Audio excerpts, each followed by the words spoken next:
All right, everybody, welcome to another edition of a Snow Day AP Psych video. I am your host, Coach Driver, and today we're going to be talking about adolescence, the storm and stress, as a lot of psychologists refer to it. So we're going to jump into this. We're going to do probably 10, 12 slides today. I don't think this will be a super long one.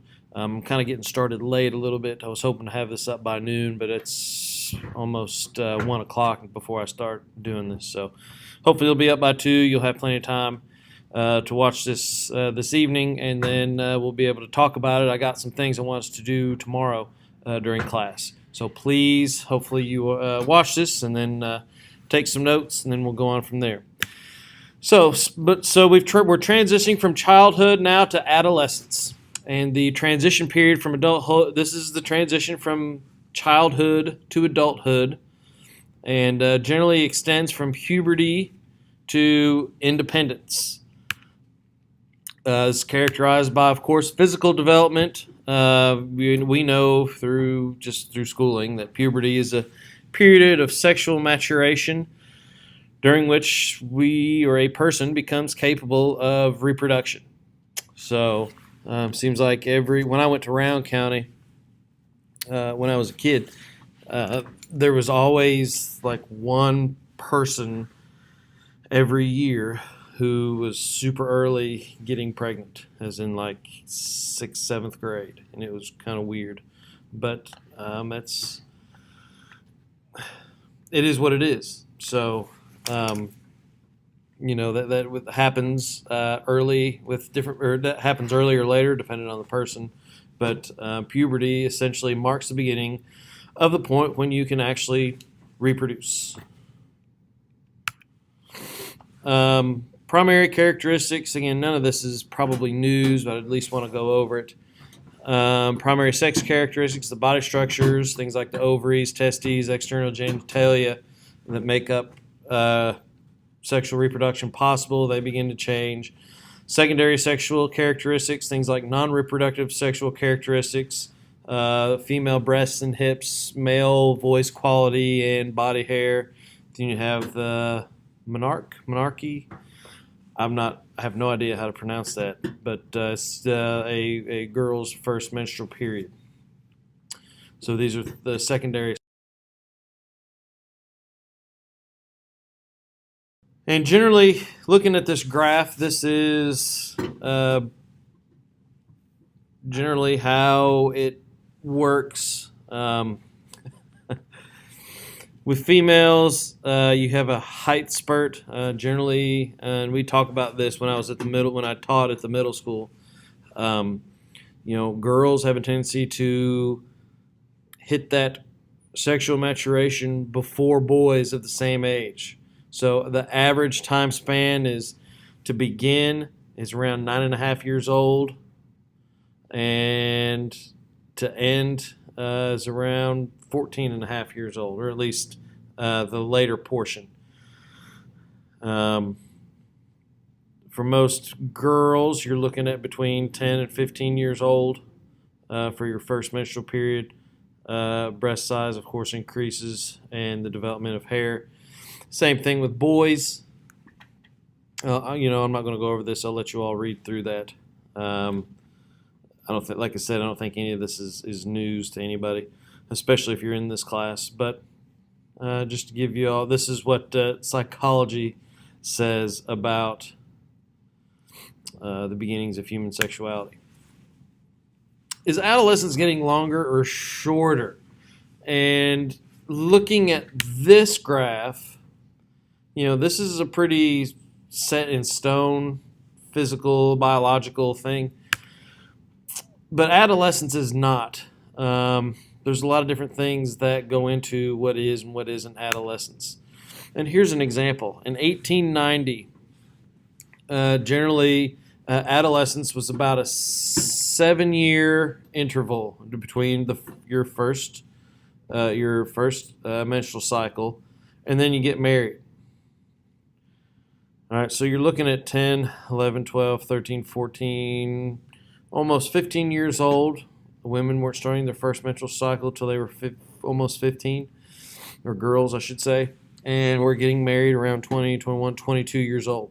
All right, so that's about a 7-year interval. Well, nowadays, what things have, there's some things happening.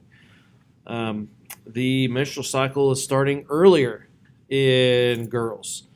Instead of it being 15, almost 16, now you're looking at a little over 12 years old. And, of course, marriage is happening around 25 years old. So you can see there's a large time frame through which sexual maturity begins and actual marriage happens.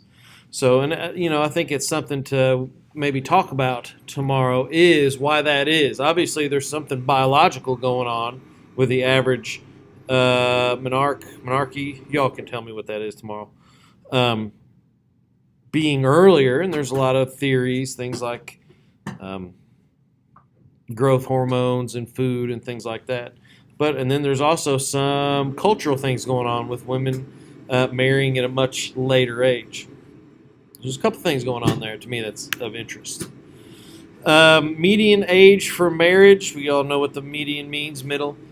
If you'll notice, in males in 1890, 26.1, and then it starts to drop. 25, 24, 23, and then 22.8 in 50s and 60s. I wonder what was going on during that time where people were getting married earlier.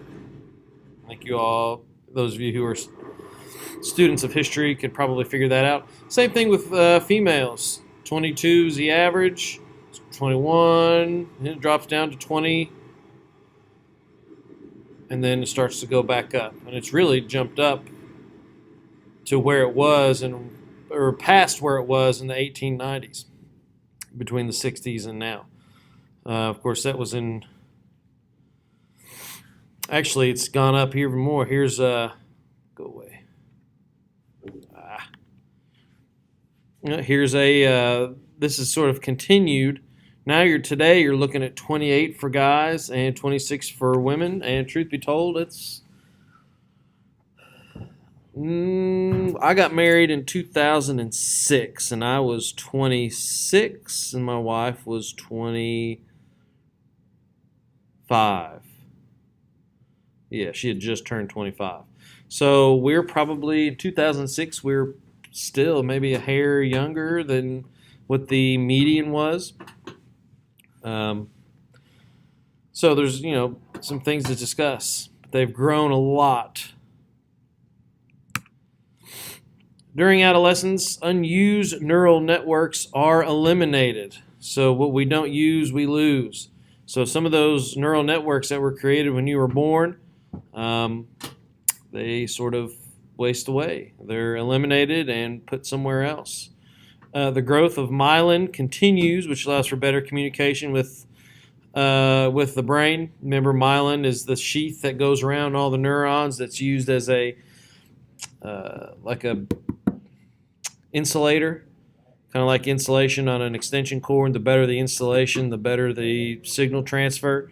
So myelin keeps going as we get older to allow for better communication.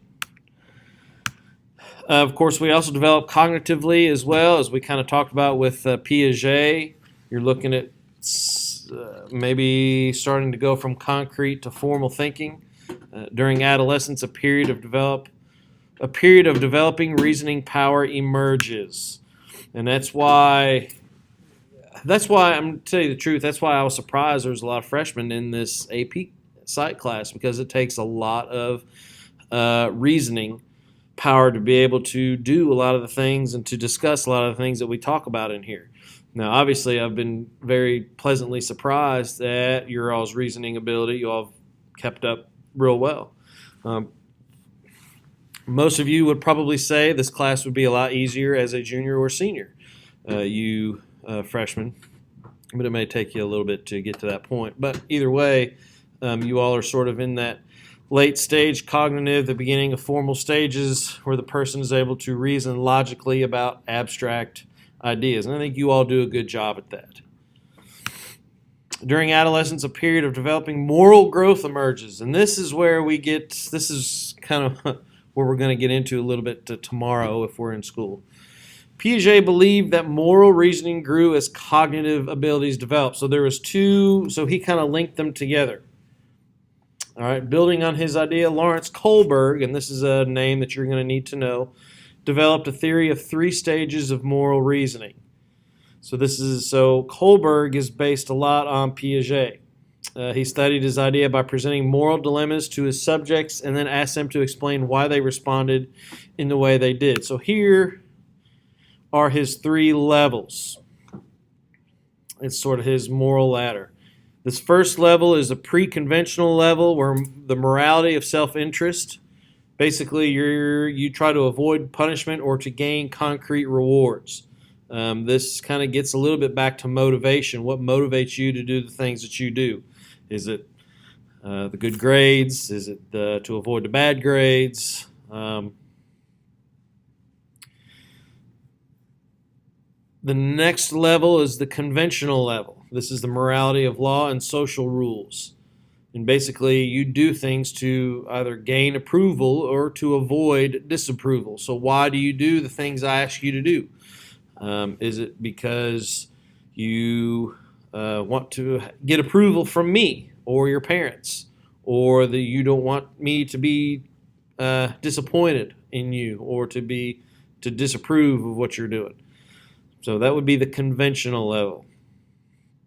And then the third rung is the post-conventional level. This is morality of abstract principles. So the idea here is to affirm agreed upon rights and personal ethical principles. Some of you may do things not necessarily because you do or do not want my approval. It's because you feel that this violates certain ethics that you have. And I can't think of anything I'm at school and they're doing a lot of construction. I don't think we're doing anything at this point that would deal a lot with ethics, but at the same time, you never know. But the idea is as moral development progresses, the focus concern moves from the self-interest to the wider world, and you kind of see how things sort of move up. All right, the morality of law and social rules is rung number 2 and rung number 3. Then you start getting into ethics.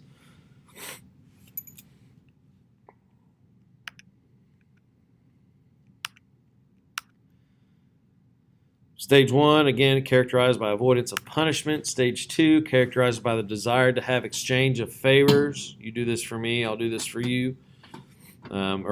If you are nice to me, I will do your assignment. Or if you give me a good grade or something like that, I will do what you ask. I'll watch these videos online. And then that's the pre-conventional level. The conventional level, characterized by living up to the expectations of others by doing your duty. I've got to do my homework because it's my duty to do my homework because I'm in an AP class. Or I'm a softball player or a basketball player, and I just have to do these things because that's just part of the duty that I have. And then the post-conventional level, stage 5, characterized by the understanding that values and rules are relative, but generally need to be upheld. And this is kind of big right here, is relative. And then stage 6, universal ethical principles. So each level has 2 stages in it. So I'm going to back up. So each one of them, I want to make sure we understand, each one of these has actually 2 stages in it. And that's what we just went over. Moral action, one of the best predictors of a person's actions is what his friends do. And I think you all see this every day. I think some of you all may have been a part of this. Some of you have done what your friends have done because they have done it. However, we can teach children moral reasoning through discussion and action. So it's not all just what we see other people. One of the critiques of moral reasoning is Kolberg stages have been criticized as being too Eurocentric. You always got to be aware of the glasses that a lot of these people are looking through in order to make some of these theories. His system values the individual more, whereas certain cultures are more collective. Think the Far East. The Far East is a bit more collective culturally than Western culture. Carol Gilligan has argued that Kolberg's model was biased toward males. In her theory, men show a morality of justice based on equality, whereas women show a morality of care based on the idea that none should be hurt. So there's a difference there. There's justice versus lack of pain. She developed 3 stages of moral development for women: care for one's own survival, care for others, and care for the integrity of self and others. So, and this is one of the things this is one of the stories that Kolberg used, I believe. Hold on for a second, sorry. I got softball coaches texting me.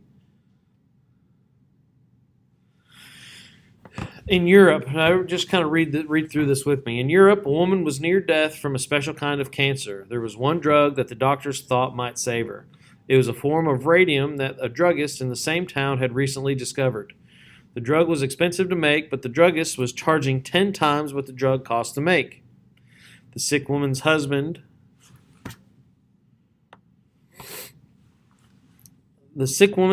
Heinz, went to everyone he knew to borrow the money, which he could only get together about $1,000, which is half of what it cost. He told the druggist that his wife was dying and asked him to sell it cheaper or let him pay later.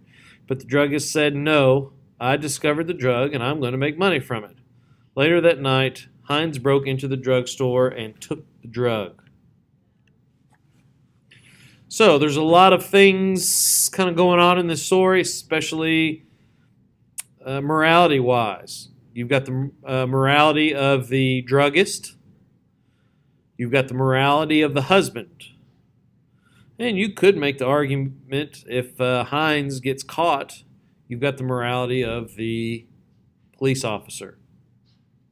So these are the kinds of things that Kolberg would ask people your all's age, maybe a little bit older, a little bit younger, and to talk about the morality of the situation. Who's moral, who isn't. But what's interesting, Kolberg did not care about the yes or no answer about stealing the drug. Is stealing the drug moral or not? But rather the explanation behind the answers. Why is it moral to steal the drug? Or why is it immoral to steal the drug? So Kolberg, based on those explanations, would then basically, those explanations fell into that 3-rung category. So, and I think this is going to be the last one because we're going to move on to Erik Erikson, and I want to talk about him in his own video. So this is sort of the last one that we're going to talk about today. Hope you all are having a good snow day. Those of you doing your snow dances, please stop, because I would much rather have you all in class to discuss these as opposed to having to talk about them over the video. But anyways, hope you all are having a good day, and we'll see you next time we're at school. If we don't have school tomorrow, look for another video on Erik Erikson. Peace out.